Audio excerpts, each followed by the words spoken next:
Conheço um freixo chamado Yggdrasil, uma árvore imensa no meio da névoa branca. Dela escorre o orvalho que cai nos vales, firme mantém-se sempre verde, acima da sagrada fonte de Urd, Voluspa. Boa noite, bom dia, boa tarde. Sejam bem-vindos ao Jardim do Vanir. E hoje a gente está com o nosso primeiro vídeo e a gente vai falar sobre a árvore do mundo, a Yggdrasil. Essa é uma primeira parte. Eu pretendo começar falando sobre os mundos inferiores primeiro e depois fazer um vídeo falando sobre os mundos superiores. Como a própria Mirella Fall, aquele livrinho que eu citei na minha apresentação, a descrição dela sobre o que são os 9 mundos de Yggdrasil, ela diz o seguinte: ela diz que inclusive é bastante complexo e às vezes difícil de compreender o mapa exato da localização espacial dos 9 mundos. Devemos lembrar que a base de sua simbologia é a ligação entre o céu, ou mundo superior, a terra, ou mundo mediano, e o mundo subterrâneo, ou inferior. Esses mundos, ou níveis energéticos, estão presentes nas tradições xamânicas, com variações nos detalhes visuais, na espécie dos habitantes, nos nomes dos mundos e no número de raízes ou galhos. No caso da Yggdrasil, existem 3 raízes, a celeste, a terrestre e a subterrânea. Os 9 mundos, dos quais o mais central pertence aos homens. Os mundos são considerados partes da árvore ou níveis diferentes que se estendem para além dela, mas que permanecem conectados entre si. Ok, então vamos começar falando sobre o que são os mundos inferiores. E para começar falando dos mundos inferiores, a gente tem que falar da base, da raiz, do mundo que está na base da Yggdrasil. Antes da gente começar, eu gostaria de dizer que muitas das informações que eu vou estar trazendo aqui não são do livro da Mirella Fall. São informações que eu consegui através de jornadas xamânicas. E jornadas xamânicas são parte da prática de magia Sade. Mas você não deve tentar isso em casa, sem treinamento, sem muito treinamento, na realidade. Então vamos lá. Como eu enxergo os 9 mundos? Como eu enxergo as jornadas xamânicas? O que são as jornadas xamânicas? Bom, a jornada xamânica, ela nada mais é do que um estado de consciência calmo, onde a gente visualiza, ou melhor, a gente tem a intenção de alcançar alguns desses reinos. E aí muita gente interpreta como viagens astrais mesmo, ou até mesmo como um mergulho dentro de si, né? Já que a Yggdrasil, ela representa a totalidade do universo, mas ela também representa a totalidade do ser humano. Então o ser humano também seria, de certa forma, uma extensão da Yggdrasil. Então você, através de uma jornada xamânica em você mesmo, você pode estar acessando qualquer um dos 9 reinos. Essa é uma das visões sobre o que é uma jornada xamânica. Enfim, existe um livro na internet, acho que é O Caminho do Xamã. Eu não me lembro exatamente o nome do autor, mas esse livro é muito bom. Eu li esse livro, ele é muito bom para quem quer começar a praticar xamanismo. Eu vou estar tentando deixar o link dele aqui na descrição do vídeo.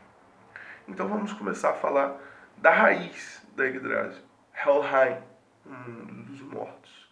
Helheim fica nas raízes de Yggdrasil, perto da fonte de Mimir, e também as raízes de Yggdrasil ficam ali perto do dragão Nidhogg, aquele dragão que fica roendo as raízes da árvore do mundo e vai ficar roendo elas até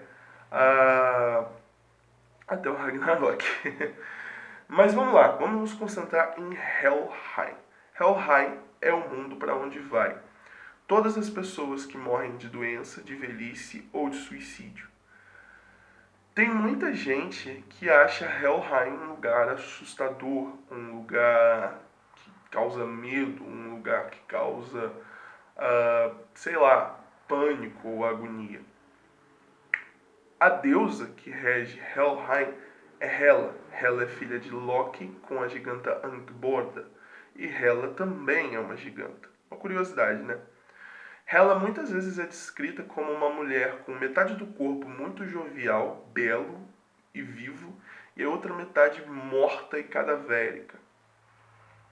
Isso quer dizer que se você tiver um contato com a deusa Hela, ela vai se apresentar assim para você? Não necessariamente. Mas é assim que é descrito na mitologia. E o símbolo disso é bem óbvio para mim. A morte pode ser uma coisa bem dolorosa. A morte pode ser uma coisa bem assustadora. Mas a morte também pode ser reconfortante. A gente que é pagão, a gente tem que descristianizar a nossa visão da morte. A gente tem que tirar da nossa mente essa visão de que a morte ela é uma espécie de punição. Tem muitos pagãos que cultuam Hela e alguns até que anseiam o reencontro com ela. Porque apesar de Hela ter essa descrição que pode ser meio assustadora, eu vejo ela como uma grande mãe cuidadosa, uma mãe que cuida, abraça e fornece calor e carinho aos seus filhos. Seus filhos são aqueles que morreram. A gente, como pagão, a gente tem que aceitar que a morte faz parte da vida e que todos nós vamos morrer. Então a gente tem que descristianizar essa visão de Hel, entendeu? De que Hel é uma deusa assustadora, de que Hel é uma deusa medonha. Eu já vi muitas descrições, inclusive dentro da própria cultura pop, sobre essa deusa que me incomodam muito, me deixam muito incomodado. Porque é uma deusa com a qual eu tenho muito respeito, um respeito profundo, profundíssimo. E eu acho que todo pagão devia ter. Porque a morte é uma parte natural da vida, né? Enfim, voltando a falar de Hel. Helheim, no caso, né? É um pouco complexo, né? Porque Hel pode ser tanto o nome do reino quanto o nome da deusa. Mas é por isso que eu costumo chamá-la de Hela, né? Para ficar mais fácil. Hel é um reino que pode ser meio ambivalente, assim como a morte. Como eu falei, a morte pode ser dolorosa e reconfortante ao mesmo tempo. É estranho isso, né? Mas é verdade. Se você for numa jornada xamânica até Hel, é bem possível que você encontre alguns lugares que são realmente lugares onde se manifestam as nossas sombras, os nossos rancores, os nossos medos. Existem vários pântanos ao redor de Hel. E esses pântanos são justamente nesses pântanos onde as sombras da nossa mente, do nosso coração se manifestam quando a gente caminha por eles. Isso acontece porque Helheim tem como regência no corpo o subconsciente. Ou seja, muitas vezes quando você viajar para Helheim, é bem possível que você enfrente as suas próprias sombras, a sua própria escuridão. E isso é uma coisa também que todo pagão tem que entender. Todo mundo tem escuridão dentro de si, tem luz e escuridão dentro de si. Até os deuses têm escuridão e luz dentro de si. E Hela ensina isso. É por isso que ela é uma deusa que é representada como metade viva e metade morta. A gente tem que aceitar e respeitar as sombras e as nossas sombras também. E a gente tem que enfrentar elas. Enfim, as runas associadas a Hel são, que eu encontrei lá, são Naldiz, Berkana e Isa. Eu não vou ficar detalhando o motivo pelo qual essas runas estão associadas a esse mundo. Eu posso fazer um vídeo especificamente sobre a associação das runas aos mundos depois, mas eu vou dar uma explicação breve. Tanto Naldiz quanto Isa representam, na maioria das vezes, para muitas pessoas, são runas negativas, que representam bloqueios. Mas para mim, representam superação, força de superação. E a morte é o maior bloqueio de todos. A morte é a força que nós vivos, o luto é a coisa que é a coisa mais difícil de se superar. E é por isso que essas runas estão associadas a Helheim. Ao mesmo tempo, Berkana, que é uma runa que muita gente associa ao nascimento, e eu também associo ao nascimento, também está associado a Helheim para mim, porque o nascimento nada mais é do que a contraparte da morte. A morte é o retorno, e Berkana significa retorno. Então é por isso que essa runa está associada. A cor geralmente usada para representar Helheim é preto. Como eu falei, rege o subconsciente. Agora uma descrição geográfica de Helheim. Quando você entra nos portões de Helheim, você vai provavelmente encontrar uma ponte, a ponte do rio Gjol, onde fica Mordgud. Mordgud é a assistente de Hela, e a tarefa dela, basicamente, é impedir que os mortos tentem sair de Helheim e ficar vigiando os vivos que costumam tentar entrar em Helheim e saber para que eles estão entrando em Helheim. E também impedir que eles tentem tirar algum espírito de Helheim. Ela é uma deusa guerreira, geralmente é representada com uma enorme espada, uma mulher alta, pálida, sempre vestindo preto. E apesar disso tudo, Mordgud, assim como Hela, é uma deusa extremamente justa e caridosa. Muita gente diz que Mordgud é a contraparte de Heimdall. Heimdall é o guardião da Bifrost, né? E Mordgud é a guardiã de Hel. Então, esses dois deuses são deuses guardiões. Se você, numa jornada xamânica, for encontrar com Mordgud, é bem provável que ela pergunte a sua motivação e talvez ela peça alguma coisa em troca da entrada no mundo dos mortos. Mas nem sempre isso acontece.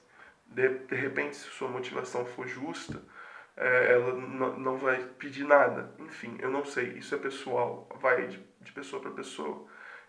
Tem muita gente que tem contato com Mordgud e cada contato é diferente. Enfim, é isso.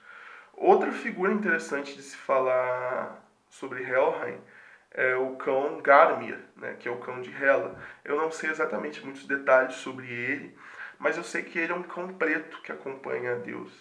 E é isso. Vamos passar para o próximo mundo, o mundo da neblina e do gelo, Niflheim. Niflheim é um mundo muito importante, ele é um dos mundos da criação. Junto com Muspelheim, que é um mundo superior, que eu vou estar falando no vídeo dos mundos superiores, o fogo de Muspelheim e o gelo de Niflheim se encontram no Ginnungagap. Eu falei certo? Ginnungagap, falei certo. Que seria o vazio primordial e dão, então, origem a todo o resto, toda a vida.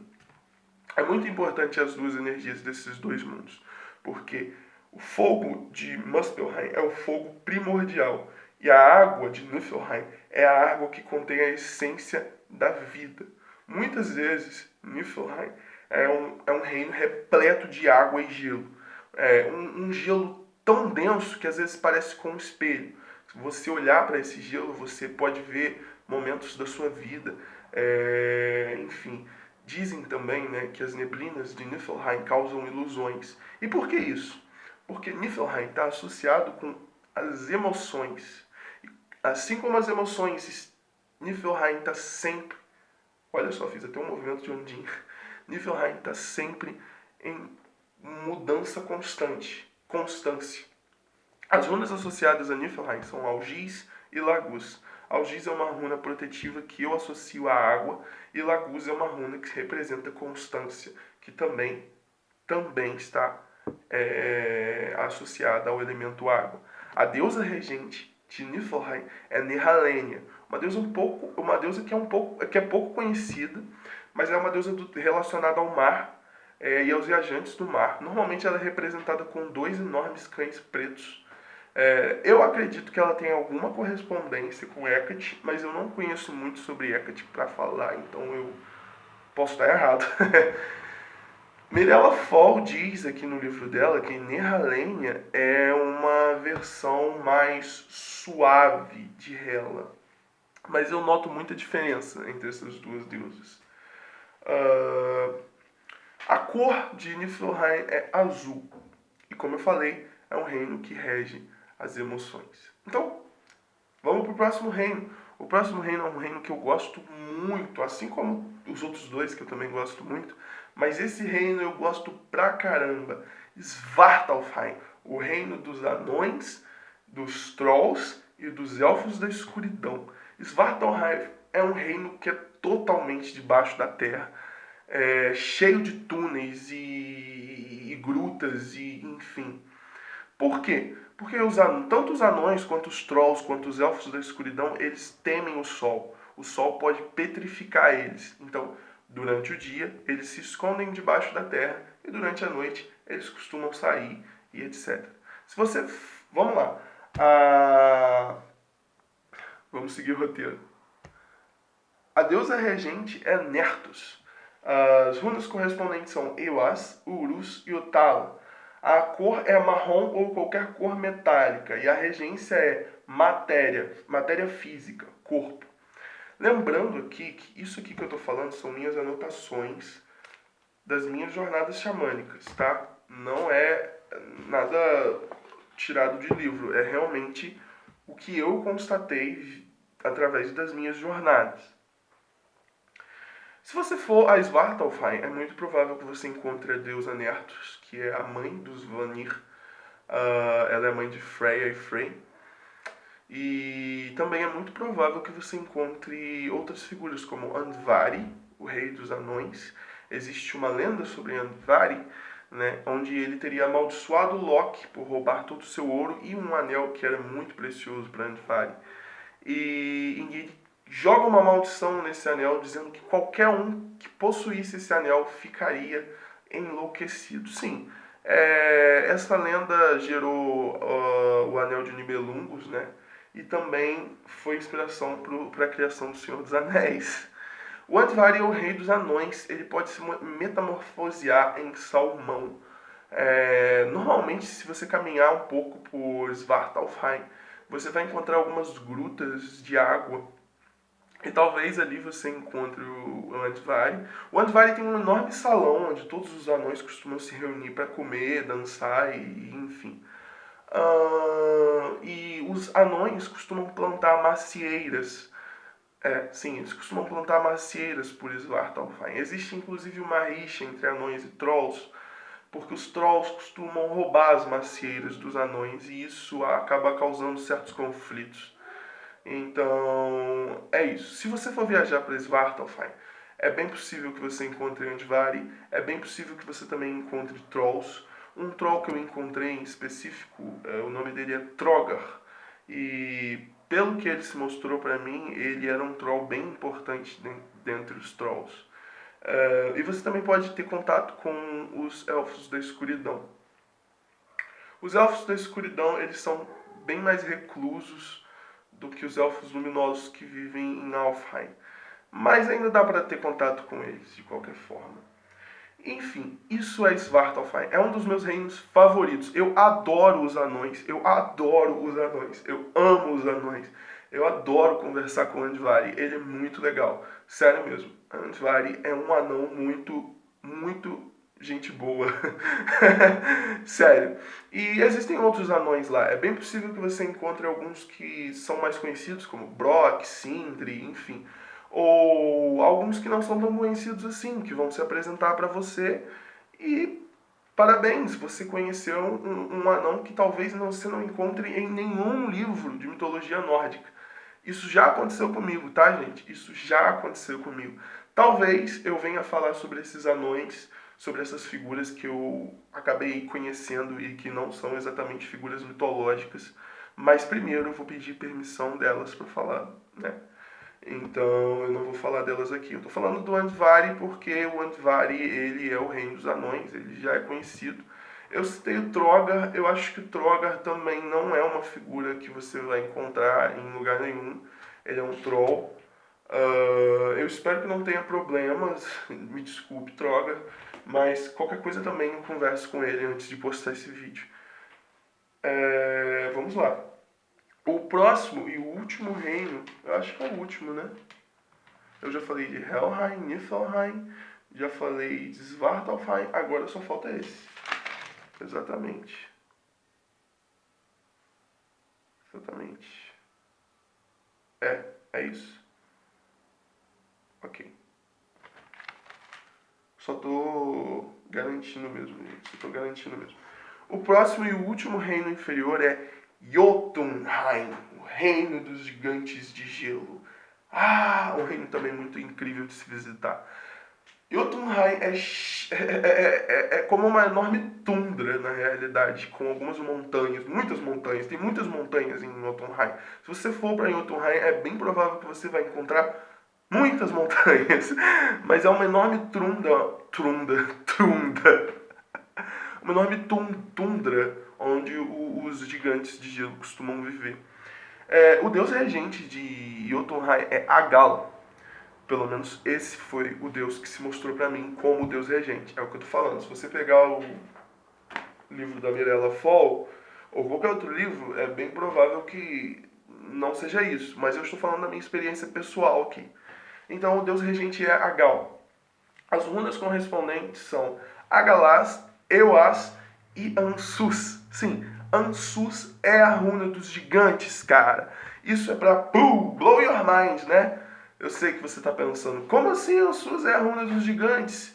Eu também fiquei um pouco confuso quando isso foi me apresentado a primeira vez, mas tem uma explicação. E a principal explicação é porque a regência de Jotunheim é a mente. Sério, Jotunheim rege a mente mesmo, não o subconsciente, a mente consciente. Porque muitas vezes os pensamentos são como gigantes. Às vezes eles podem ser atrapalhados, às vezes eles podem ser incontroláveis, forças muito difíceis de serem manipuladas ou forças muito difíceis de serem controladas. E é por isso que Jotunheim representa a mente, e é por isso que Ansus representa Jotunheim. Ansus é a runa dos gigantes. Uma coisa interessante que até a Mirella Fall fala é que normalmente as gigantas costumam ser um pouco mais racionais. Eu não queria usar essa palavra, mas elas costumam ser um pouco mais. Elas costumam ter mais. Sabe, eu não sei como eu posso dizer isso agora. Mas as gigantas elas costumam ser mais contidas e até mesmo ter papéis mais importantes dentro da mitologia e se tornarem deusas. A maior parte das gigantas acabou conseguindo, não todas, né, claro, mas muitas gigantas conseguiram chegar ao nível de deusas, né? Hela é um exemplo, Skadi, enfim, tem várias. A cor para representar Jotunheim é branca ou qualquer outra cor transparente. Em Jotunheim você pode encontrar vários gigantes, como Bergelmir, como Anborda, eu acho, nunca encontrei ela lá, Agal, enfim. Você vai encontrar os gigantes de gelo. E, cara, é um reino muito legal de se visitar. É um reino muito legal de se visitar mesmo. Eu volto a falar aqui, eu volto a frisar que a maior parte das informações desse vídeo vieram das minhas jornadas xamânicas. Então, assim, se um dia você vier a praticar magia Sage e acabar viajando para um dos reinos e ver coisas diferentes do que eu vi, cara, tudo bem, de boa. Cada um representa do jeito que for mais pessoal, é como eu falei, é pessoal. A prática é entre você e os deuses, entendeu? É entre você e os deuses, é entre você e os mundos. Então não se preocupe eu vou viajar vou finalmente fazer minha primeira viagem xamânica, depois treinar muito. E não se preocupe com as correspondências. Meu fone caiu.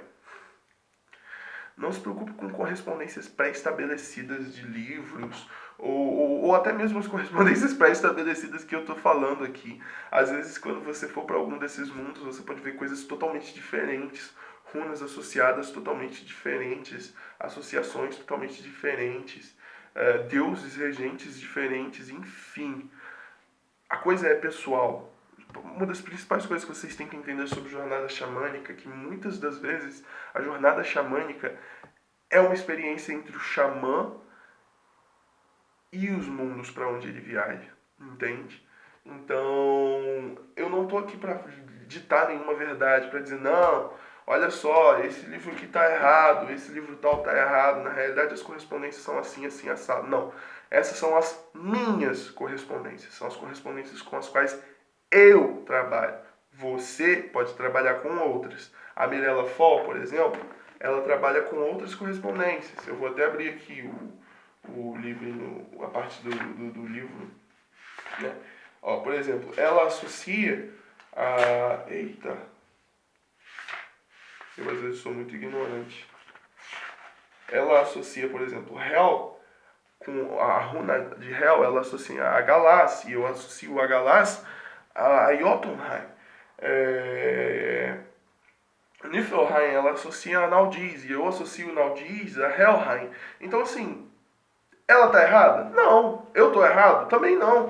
São associações próprias. Cada um faz as suas, entendeu? A prática é pessoal. A prática é pessoal. Enfim, galera, esse foi o meu vídeo falando sobre os mundos inferiores. Eu provavelmente vou fazer em breve um vídeo falando sobre os mundos superiores. Muito obrigado. Se inscreve se você quiser. Você é livre, claro. E muito obrigado. Que os deuses dos 9 mundos abençoem a todos vocês. Eu sou Salamandreia Aeres e esse foi mais um vídeo do Jardim do Vanir. Na realidade, o nosso primeiro vídeo, né? O outro era só uma apresentação. Enfim, fiquem com os deuses e é isso.